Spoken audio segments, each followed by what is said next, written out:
الحمد لله الذي أرسل رسوله بالهدى ودين الحق ليظهره على الدين كله ولو وكفى بالله شهيدا وأشهد أن لا إله إلا الله وحده لا شريك له إقرارا به وتوحيدا وأشهد أن محمدا عبده ورسوله صلى الله عليه وعلى آله وسلم تسليما مزيدا أما بعد ikiwa leo ni usiku tarehe 21 katika mwezi wa Muharram mwaka wa 1448 kwa mujibu wa kalenda ya Kiislamu na Hijiria, sawa na usiku wa tarehe 6 katika mwezi wa 7 mwaka wa 2026. Tuko katika muendelezo wa majalisi zetu tulizoziweka maalum kwa ajili ya kuzungumzia mauaji ya kinyama na ya dhulma aliyofanyiwa mjukuu wa Mtume Muhammad sallallahu alayhi wa alihi wasallam ambaye ni Al-Hussein ibn Ali ibn Abi Talib ibn Abd al-Muttalib ibn Hashim al-Hashimi رضي الله عنه وارضاه.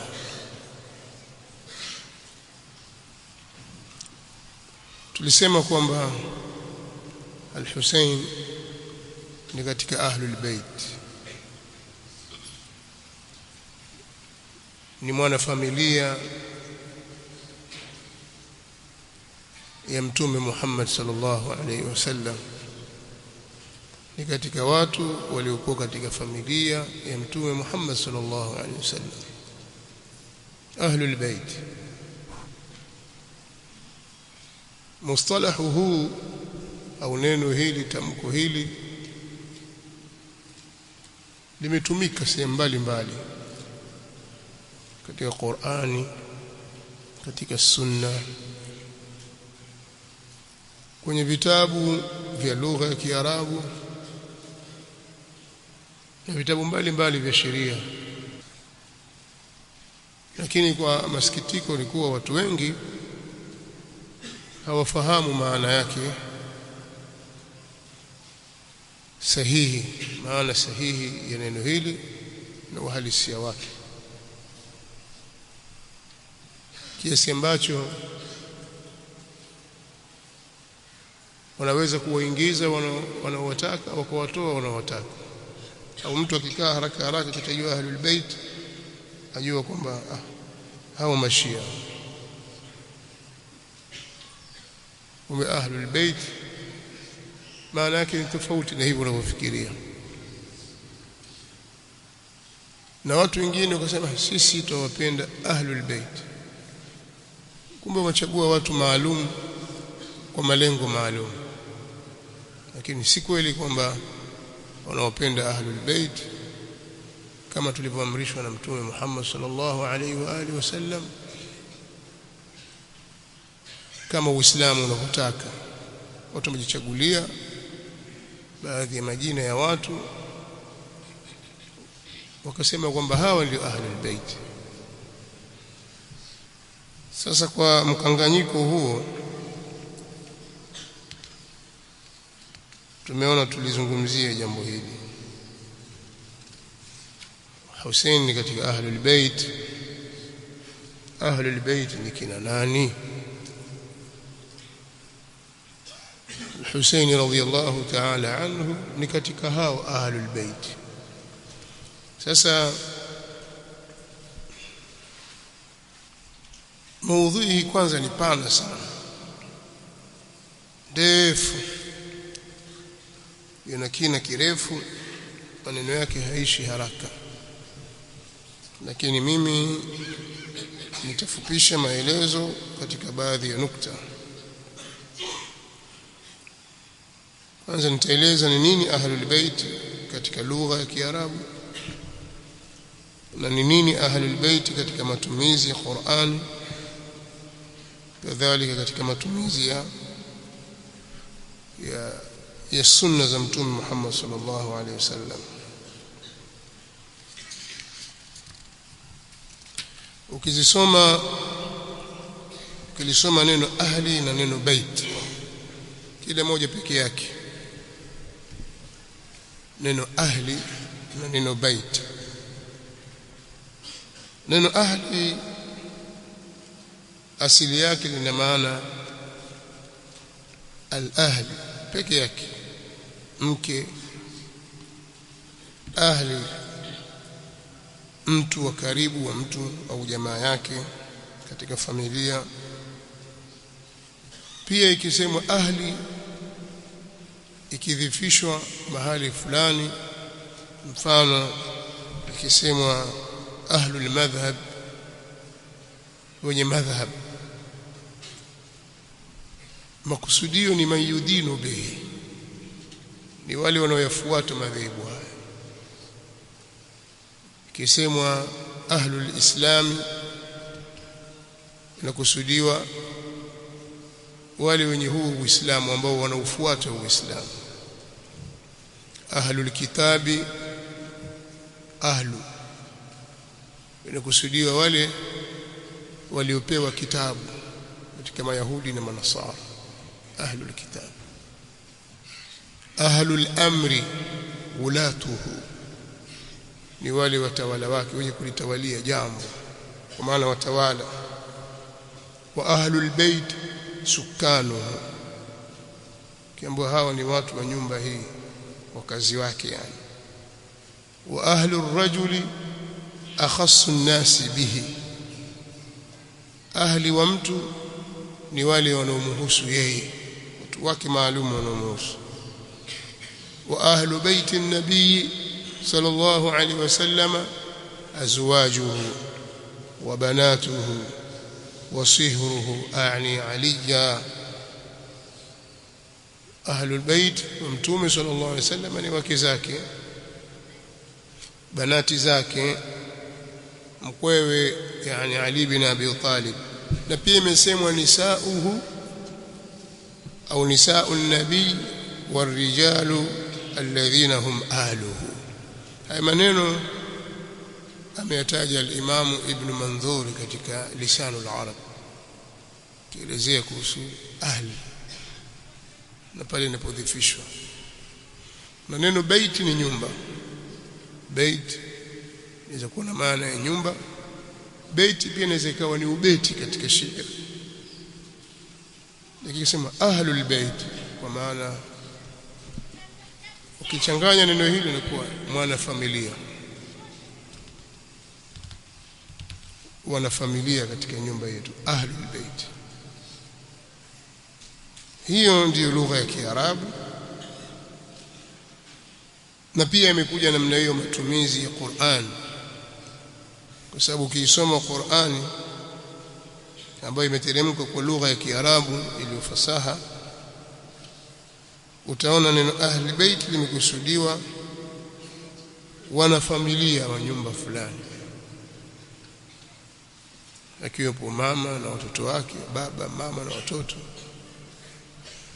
Ukisoma suratul Qasas aya 12, wakati Musa alayhi salatu wassalam akiwa bado mdogo, mama yake alikuwa na hofu juu yake kwa sababu ya mpango wa uovu walikuwa wakifanya Firauni wa kuwaua watoto wa Bani Israila. Mama yake akaamrishwa amtie kwenye tabuti kisha amtupe kwenye bahari. Mtoto yule akaokotwa, walimuokota ni watu wa Firauni.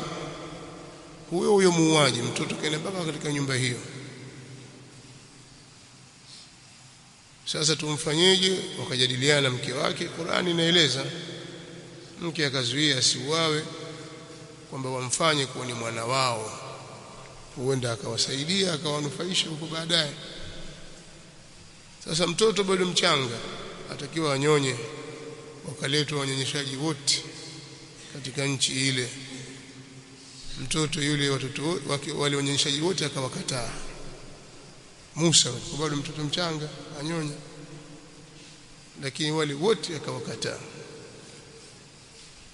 Sasa dada yake alikuwa akifuata mwenendo wa mdogo wake huyo, akawafuata wale watu wa Firaun, akawaambia maneno haya, pana mahali pa ushahidi: hal adullukum ala ahli baitin yakfulunahu lakum wa hum lahu nasihun. ahli bait, hal adullukum ala ahli baitin, je, niwafahamishe au niwajulisheni watu wa familia ambao watamlea kwa ajili yenu? Niwafahamishe kwamba kuna familia fulani inaweza kumlea kwa ajili yenu, na wao watakuwa wema kwake. wa hum lahu nasihun, na wao watakuwa kwake yeye ni watu wema, hawatamdhuru. Akatumia ahli bait. Kwa katika Qur'ani, katika matumizi yake likitajwa neno ahli bait, moja katika maana zake ni wanafamilia, wakazi wa nyumba fulani, familia fulani, wakiwemo wake na watoto na wengineo, baba, mama, watoto wa kike na wa kiume, wote wanaambiwa ni ahlul bait. Lakini pia ukisoma Qur'ani vizuri, ukisoma hiyo suratul Qasas aya 29, Musa alayhi salatu wassalam alishakuwa mtu mzima, akafanya aliyofanya pale Misri, akalazimika kukimbia, akaenda mpaka Madian. Allah akajalia huko akapata mke kwa mkataba maalumu, akatimiza mkataba kama anavyoeleza Allah subhanahu wa ta'ala katika Al-Qasas aya 29, falamma qadha Musa al-ajal, wakati Musa alipotimiza muda wake, wasara bi ahli, akasafiri na ahli yake, mahali shahid, wasara bi ahlihi, na akasafiri na ahli yake. Ukiambiwa ahli yake utafikiria rakaraka mjomba wake, sio? Ahli yake kaka yake, ahli yake baba yake, la, hapa mkewe, mke wake. Wasara bi ahlihi, na akasafiri na mkewe. Anas min janibi turi nara, aliona moto upande wa mlima Tur. Qala li ahlihim kuthu, akamwambia ahli yake, hakusema umkuthi, sema mkuthu, ikaikuwa dhamiria, ikaikuwa wawu ya jamaatu dhukur.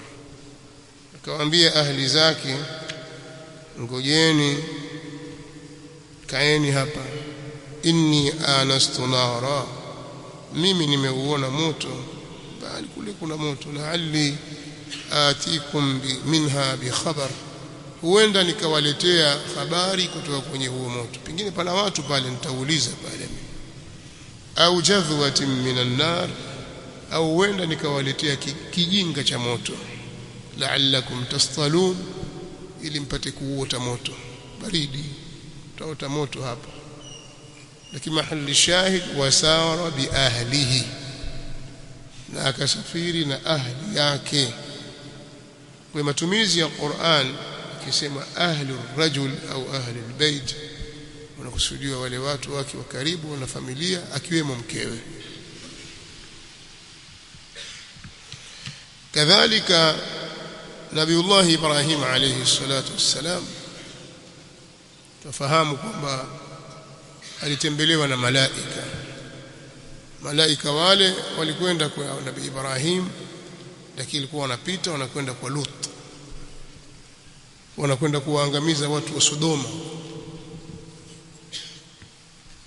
Kwa hiyo wakapita kwa Nabii Ibrahim pale. Ibrahim akawakirimu, akawaletea nyama iliyochomwa, lakini wale watu hawakula. Akawashangaa, watu gani hawa?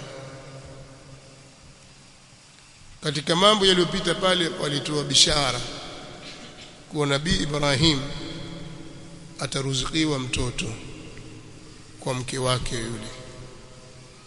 Akashangaa sana, mke akashangaa sana, lakini Nabii Ibrahim tayari kashavuka miaka 100 na kitu, au miaka zaidi ya 80 na kitu, anakwenda 100. Mkewe tayari kashakuwa ajuz. Sasa wakawa wanashangaa, itakuwaje sisi tupate mtoto? Ndio akaambiwa na malaika pale, Allah anasema qalu ataajabina min amri llahi rahmatullahi wa barakatuhu alaykum ahla albayt innahu hamidun majid. Ataajabina min amri llah, malaika wako wanamuuliza unaistajabia amri ya Allah, shani yake, kwamba ile jambo unaona kubwa sana wewe, unalistajabia jambo la amri ya Allah. Rahmatullahi wa barakatuhu alaykum ahla albayt, rehma za Allah na baraka zake zishuke juu yenu enyi watu wa nyumbani kwa Ibrahim, wana familia wa Ibrahim. Anaambiwa hapo ni mke wake Nabiullah Ibrahim alayhi salatu wassalam, tena pia kwa dhamiri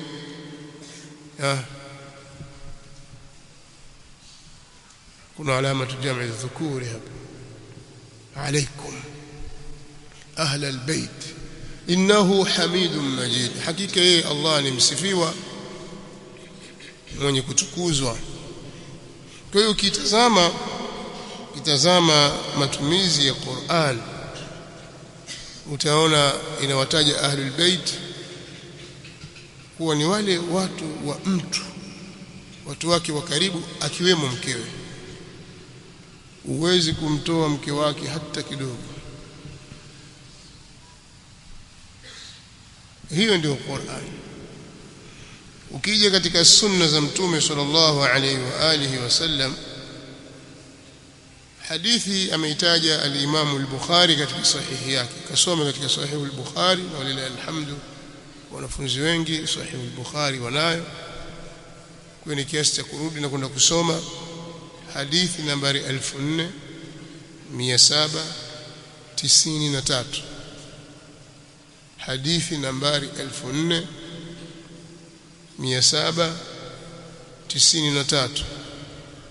ndani ya sahihu al-Bukhari.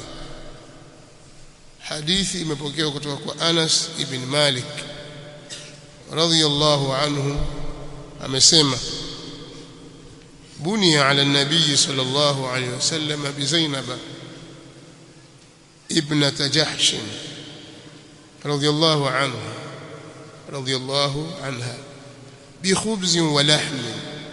Anas anasema fa ursiltu ala at-ta'am da'iyan fayaji'u qaumun fayakulun wa yakhrujun thumma yaji'u qaumun fayakulun wa yakhrujun fada'awtu hatta ma ajidu ahadan ad'u فقلت يا نبي الله ما أجد أحدا أدعو فقلت يا نبي الله ما أجد أحدا أدعوه قال ارفعوا طعامكم وبقي 3 رهط يتحدثون في البيت فخرج النبي صلى الله عليه وآله وسلم فانطلق إلى حجرة عائشة رضي الله عنها فقال السلام عليكم أهل البيت ورحمة الله. فقالت وعليك السلام ورحمة الله. Mtume sallallahu alaihi wasallam alipomuoa Zainab alitengenezewa walima wa mkate na nyama.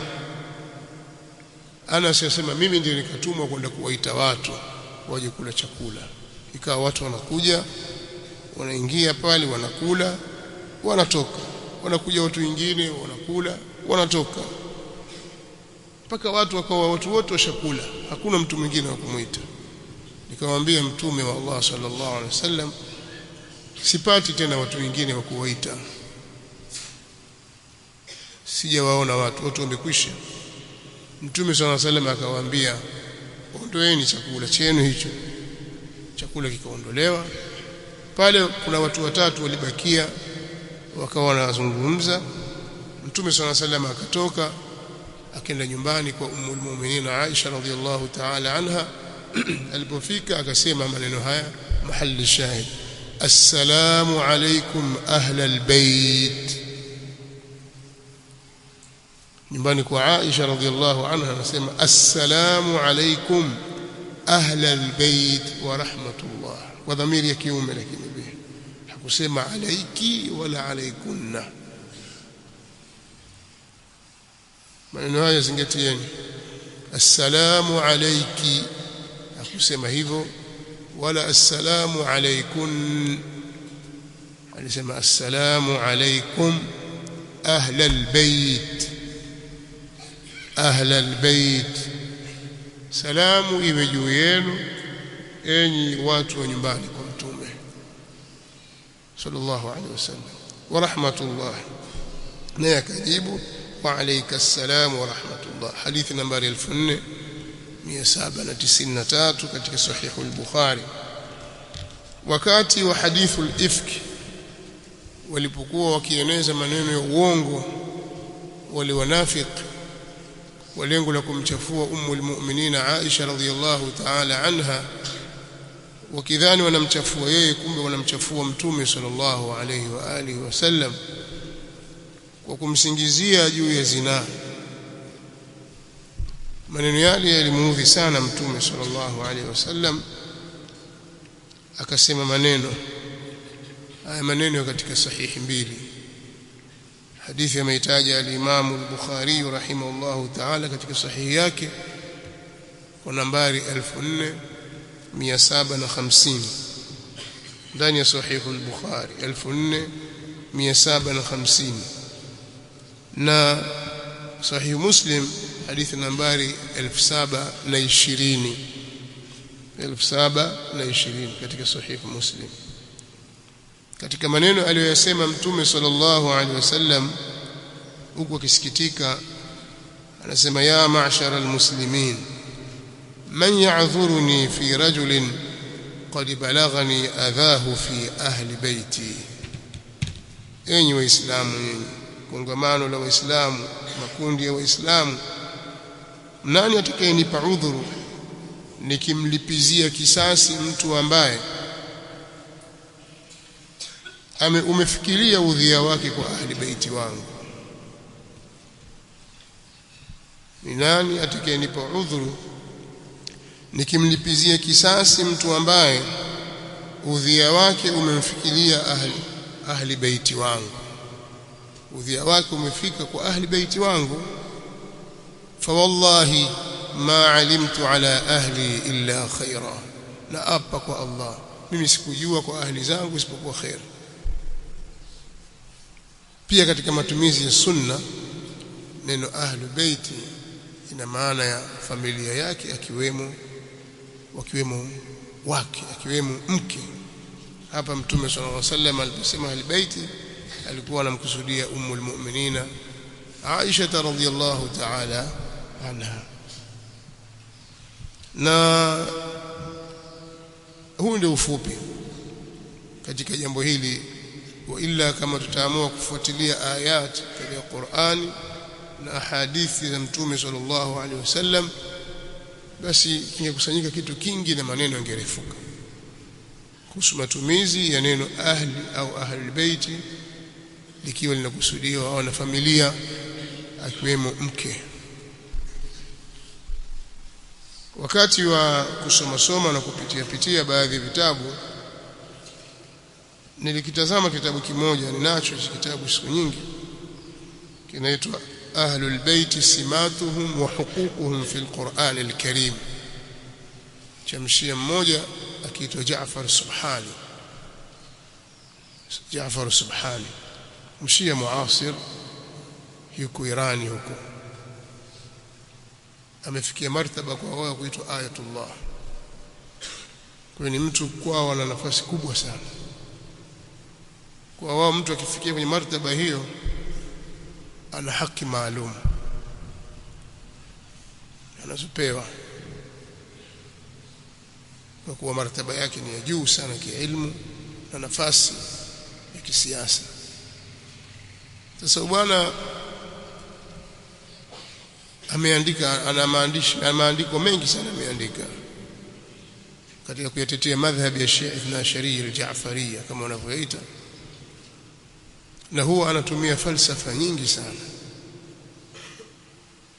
anapindisha sana. Lakini jambo la ajabu katika vitabu vyake vyote nilivyovisoma, lakini kuna hicho Ahlul Bait Simatuhum wa Huququhum fil Qur'an al-Karim. Ana kitabu kingine kinaitwa Ismatul Anbiya. Ana kitabu kingine kizungumzia masala ya adhan, sikumbuki jina lake bidhabt, masala ya adhan haya, na hasa swala la kuongezwa as-salatu khairun min an-nawm, bila shaka kwamba ile jambo halipo. Sasa anatumia falsafa na akili nyingi, lakini hakuna mtu mjinga kama yeye. Yani natija ya maneno yote utakuta anafeli, anaangukia pua. Kwa sababu ukimsoma utaona ana tashwishi, nenda naye taratibu tu, alafu angalia atakapotumbukia. Anatumbukia kwenye shimo au mahali pabovu kabisa. Ajibu wallahi, katika masala ya adhana nimemshangaa zaidi. Sasa katika jambo hili nilimsoma katika kitabu chake hiki, ana maneno aliyozungumza, nitasoma baadhi yake. Anasema katika ukurasa wa 11 wa kitabu chake: فإذا لاحظنا موارد استعمال هذه الكلمة لا نتردد في شمولها للزوجة والأولاد وغيرهم مما تربطهم رابطة خاصة بالبيت من غير فرق بين الأولاد والأزواج. ولأجل ذلك ترى أنه سبحانه يطلقه على زوجة إبراهيم كما عرفت في الآية. sababu hapa alikuwa achambua neno Ahlul Bait iliyotumika katika aya ya sura Hud: fata'ajabina min amri Allah rahmatullahi wa barakatuhu alaykum ahlal bait innahu hamidun majid. Ilikuwa kifafanua aya hii. Anasema tukitazama sehemu za matumizi ya neno hili, neno Ahlul Bait, sisi hatutilii shaka yoyote kuwa linamwenea mke, watoto na wengineo waliokuwa na mafungamano, walifungamanishwa na kiunganishi maalum katika nyumba, pasi na kutofautisha kati ya watoto na wake. Na kwa sababu hiyo utaona kuwa Allah subhanahu wa ta'ala amemuita hivyo Ahlul Bait, mke wa Nabii Ibrahim. Tunaona Allah subhanahu wa ta'ala amemuita hivyo mke wa Nabii Ibrahim, kwa maana anakubaliana na haya tunayosema kwamba neno hili Ahlul Bait katika matumizi yake ya kawaida linamwenea mke na watoto wote, wanaingia katika neno Ahlul Bait. Na hivyo ndivyo ilivyotumika pia kwa mke wa Nabiiullah Ibrahim alayhi salatu wassalam. وقت الأذان.